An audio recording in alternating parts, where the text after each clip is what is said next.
Assalamualaikum warahmatullahi wabarakatuh. Selamat jumpa kembali. Ini saya mau ganti oli ya, mau ngetap oli. Ini penting banget ya untuk teman-teman supir ya. Misalkan ya oli mesin udah melewatin 5.000 kilo, terus sebaiknya diganti ya. Takutnya apa? Yang jelas pelumasan pasti udah berkurang. Apalagi lah kalau misalkan kendaraan sering lewat jalanan macet, kan otomatis kalau posisi macet kan mesin hidup terus. Nah, kilometer nggak jalan itu pasti pelumasan banyak banget kurangnya ya. Jadi untuk teman-teman ya, untuk oli mesinnya khususnya kalau udah melewatin 5.000 itu sebanyak diganti. Nanti untuk oli gardan sama oli persneling itu setiap 20.000 ya diganti aja. Dan untuk oli persneling kan biasanya masih bagus, biarpun masih udah setahun ya, posisi oli masih bagus, warna masih bagus, tapi kan pelumasan udah kurang.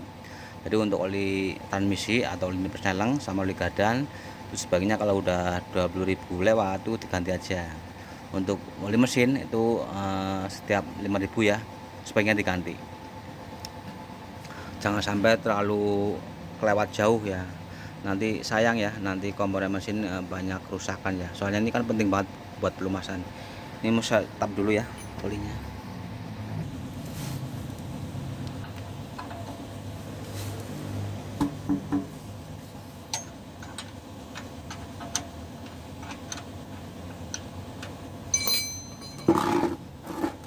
Ini penting banget ya oli mesinnya, jangan sampai kurang banyak, jangan sampai terlalu kelewat ya kilometernya. Soalnya penting banget buat pelumasan. Ini sambil nunggu habis, saya mau ngecek bagian mesinnya.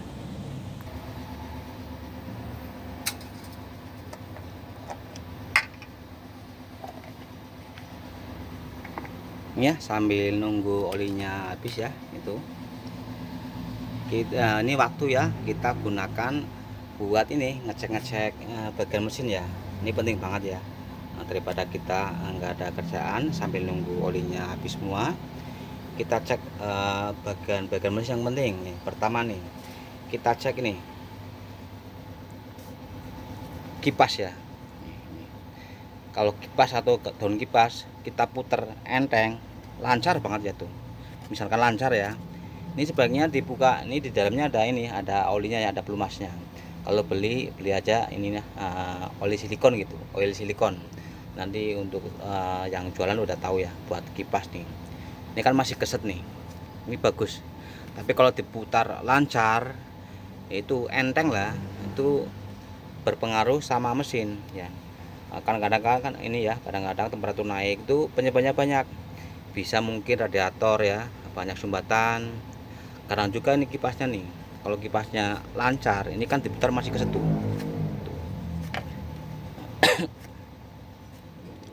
diputar masih keset, masih agak alot tuh ya, ini bagus. Tapi kalau udah enteng, nah ini bermasalah ya.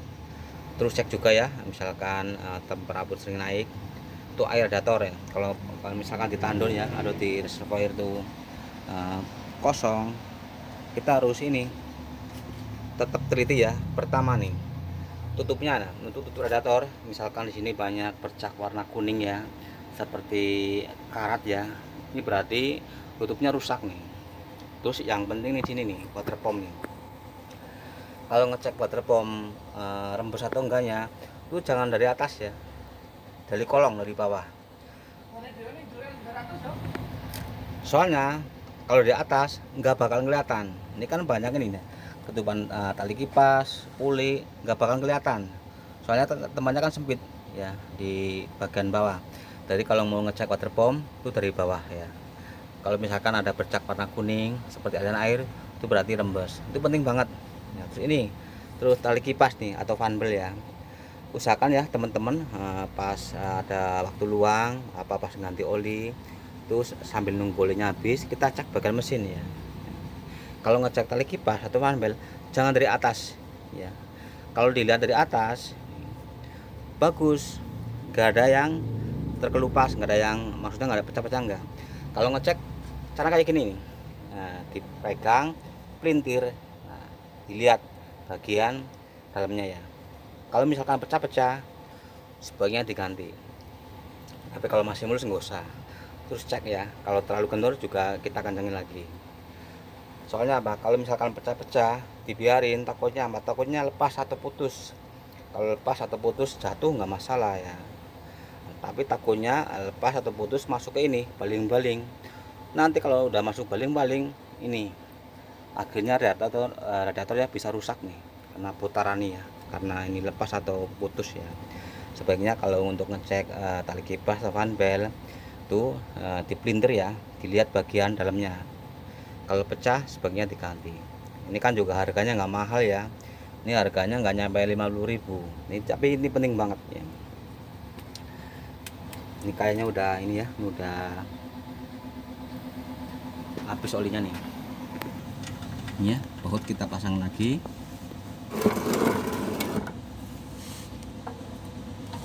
Pastikan kenceng ya, jangan sampai kendor. Ini untuk saringan oli atau filter oli nggak saya ganti ya, soalnya ini baru kemarin.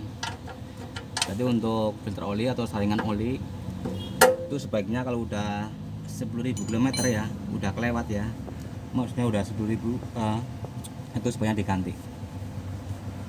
Tapi misalkan mau setiap ganti oli ganti juga nggak apa-apa, tapi kan terlalu boros ya.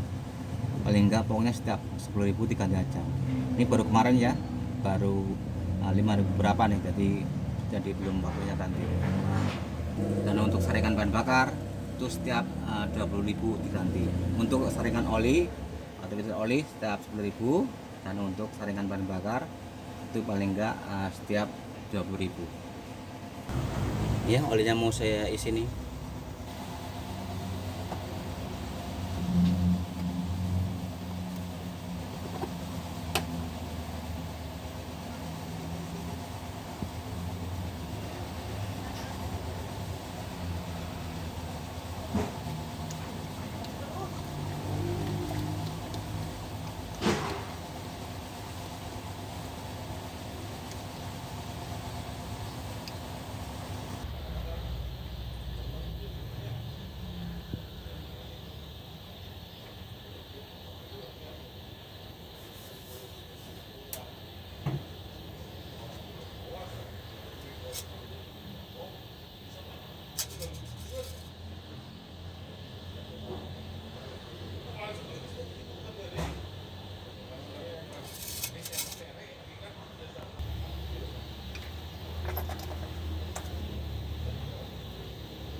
Ya udah selesai cara ngisi olinya, cara tapnya ya. Yang penting kalau udah melewati 5.000 untuk oli mesin itu diganti. Soalnya apa, ini penting banget buat pelumasan ya, khususnya untuk ring seher metal itu penting banget ya. Jadi jangan sampai terlalu kelewat banyak, nanti kalau udah terlalu encer malah pengaruh sama mesin ya. Jadi sebaiknya kalau udah 5.000 itu diganti aja. Terima kasih, semoga bermanfaat. Assalamualaikum warahmatullahi wabarakatuh.